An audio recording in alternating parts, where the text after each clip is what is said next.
music career စခဲ့ကျွန်တော်2015ပေါ့နော်ကျွန်တော် One Man Two Life ဆိုရဲ solo ထွက်ပြီးတော့အဲ့ဒါနေစပြီးတော့ပြီးတော့ကျွန်တော် G Family လေးရောက်တယ်ပြီးတော့အခုချိန်ထိပဲကျွန်တော်တောက်လျှောက်တဲ့ချင်းလေးတွေလုပ်ဖြစ်နေတာပေါ့နော်ဟုတ် international ရဆိုတော့ကျွန်တော် Tupac ပေါ့နော် Tupac ကကျွန်တော် favorite rapper ပါ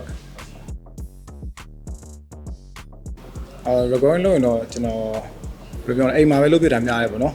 ဟုတ်အိမ်မှာပဲလုပ်ပြတာများတယ်ပြီးရင်အဓိကလိုရတာ producer တယောက်ကျွန်တော်လုပ်ရပေါ့နော်ကျွန်တော်တချင်းကိုဖန်တီးပေး producer တယောက်လုပ်တယ်သူနဲ့ကျွန်တော်နှစ်ယောက်တိုင်ပင်ပြီးတော့အများဆုံးလုပ်ဖြစ်တယ်ပေါ့နော်ဟုတ်ကဲ့အတိုင်းပါပဲရှင်းရတဲ့ခါ blog ဖြစ်တဲ့အချိန်မှာဆိုကျွန်တော်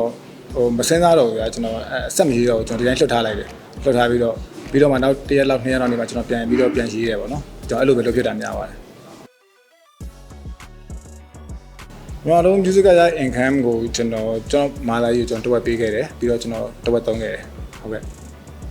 ကျွန်တော်လာမဲ့ November 1ရက်နေ့2ရက်နေ့မှာ overflow ပွဲရှိတယ်ကျွန်တော်အားလုံးတောင်းကြမှုဖိတ်ခေါ်လိုက်ပါတယ်အားလုံးလာခဲ့ကြပါ